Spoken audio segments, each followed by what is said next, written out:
بلکہ ایک مرتبہ ہم ایک جنگل میں گئے تو وہاں ایک انگریز میاں بیوی رہتے تھے، ان کا قصہ کسی نے سنایا۔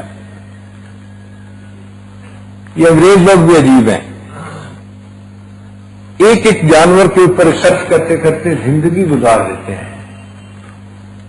کوئی سانپ پہ ریسرچ کر رہا ہے، کوئی شیر پہ ریسرچ کر رہا ہے، کوئی ہاتھی پہ کر رہا ہے۔ ایک جانور کے اوپر جیسے کوئی پی ایچ ڈی کرتا ہے ایسے پی ایچ ڈی کرتے ہیں، اور پھر جنگلوں میں جا کے رہتے ہیں اور اسی جانور کی زندگی کو دیکھتے بھی ہیں، اس پر کتابیں لکھتے ہیں، اس کی تصویریں اکٹھی کرتے ہیں، ڈاکومنٹری بناتے ہیں۔ ایسے لگتا ہے جیسے اسی جانور کی خاطر یہ زندگی گزار رہے ہیں۔ یہ میاں بیوی دونوں جو تھے یہ شیر پر ریسرچ کر رہے تھے، جنگل میں رہتے تھے اور جنگلی شیر جب آتا تھا تو اس کو بھی دیکھتے تھے اور اس کی ویڈیو بناتے تھے۔ اس دوران اس میاں بیوی کو شیر کا بچہ مل گیا کہیں سے۔ شیر کا بچہ بالکل بلی کی طرح کا ہوتا ہے، سائز بھی ہوئی ہوتا ہے۔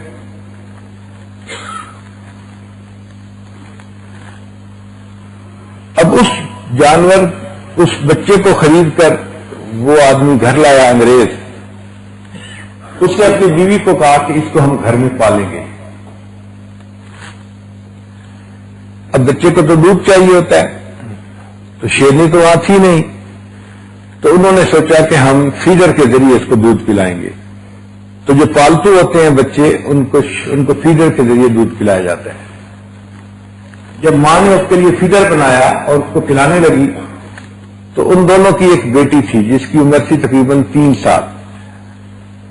وہ جھگڑا کرنے لگی، ماما اس کو میں دودھ پلاؤں گی، تو ماں نے اس بچی کو دے دیا۔ اب وہ 3 سال کی بچی اماں کی طرح بن کے بیٹھی اور اس نے بچے کو بلی کی جیسے بچے کو اپنی گود میں لے لیا اور اس کو فیڈر پلانا شروع کر دیا۔ بچے نے بھوک لگی ہوئی تھی تو فیڈر پی لیا۔ اب یہ روز کا معمول۔ اس بچی کا محبوب مشغلہ تھا، اس نے صبح شام اس چھوٹے سے بچے کو دودھ پلانا ہوتا تھا۔ بچہ دودھ پیتا گیا اور بڑا ہوتا گیا۔ شیر 2 سال کی عمر میں بھرپور جوان شیر بن جاتا ہے۔ انسان کو تو جوان ہونے میں 15 سال لگتے ہیں نا۔ اب بچی 5 سال کی ہوئی اور شیر 2 سال کا بھرپور نوجوان شیر بن گیا۔ وزن بھی اس کا زیادہ ہو گیا اور قد کاٹ بھی بڑھ گیا، اور اب اس کو دودھ کی بجائے گوشت کی ضرورت تھی، تو ماں باپ نے اس کو گوشت کھلانا شروع کر دیا۔ مہمان لوگ آتے ہیں ان کے پاس تو وہ کہتے کہ تمہاری بچی اس شیر کے پاس بیٹھتی ہے، اس کے ساتھ کھیلتی ہے۔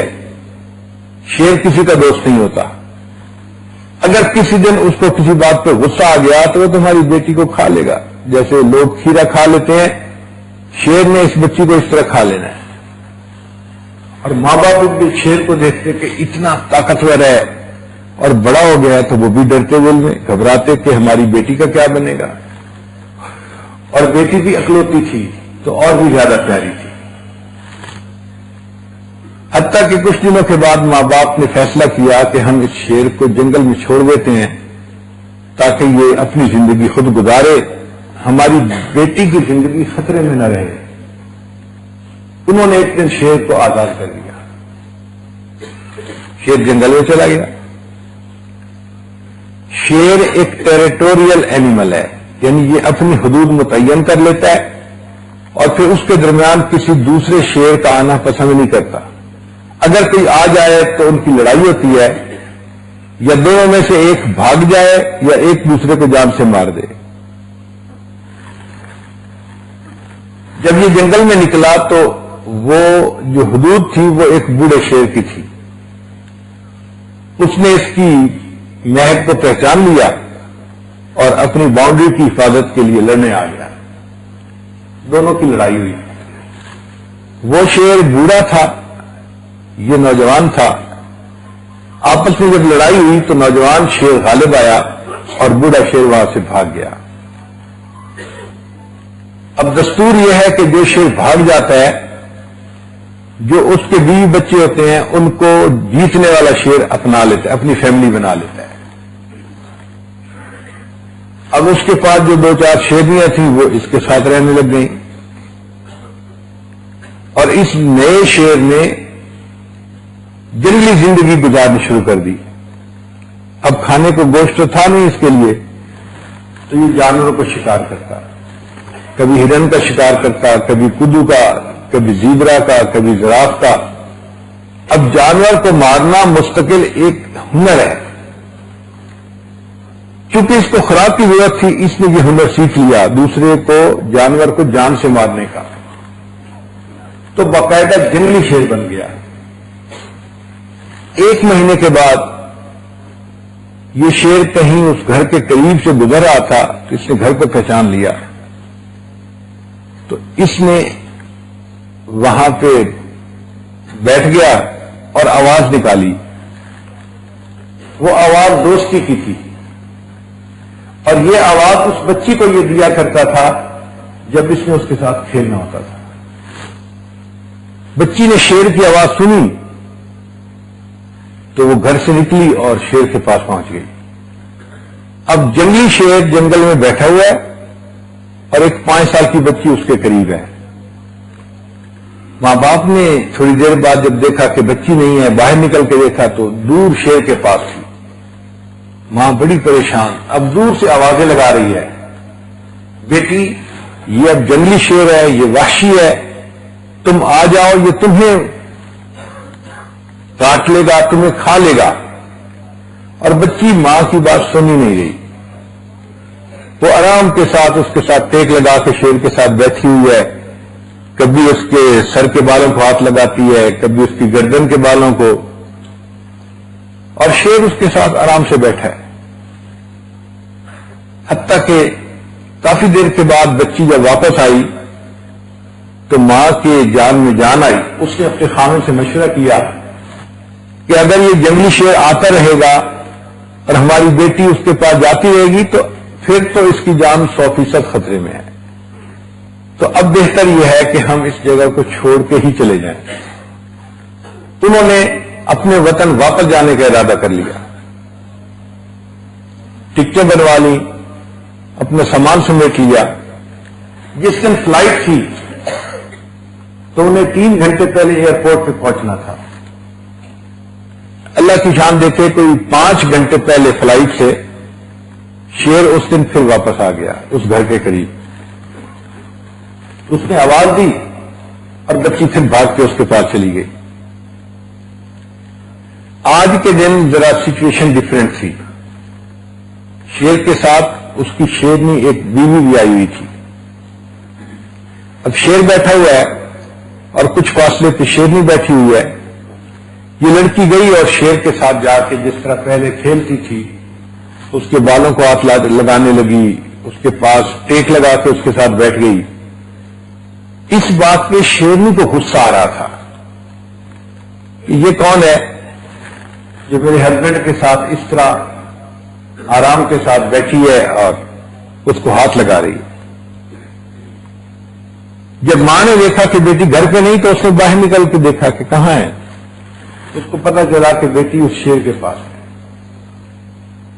اس نے دور سے آواز دی، بیٹی آ جاؤ، ہم نے جانا ہے ایئرپورٹ کے اوپر اور تمہارے ابو بھی انتظار کر رہے ہیں، جلدی آؤ نہیں تو ہم چلے جائیں گے۔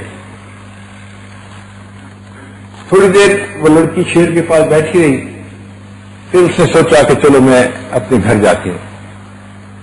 جیسے ہی وہ 5 سال کی لڑکی، چھوٹی سی لڑکی تھی، وہ اپنے گھر کی طرف چلنے لگی تو شیرنی کو اس کے اوپر غصہ تھا، شیرنی نے اس کے اوپر حملہ کر دیا۔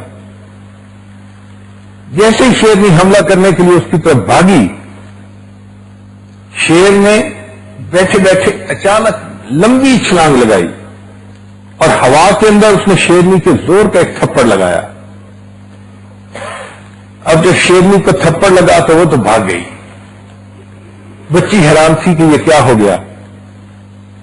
وہ شیر بچی کے قریب آیا اور اس نے اپنی دم ہلانی شروع کر دی۔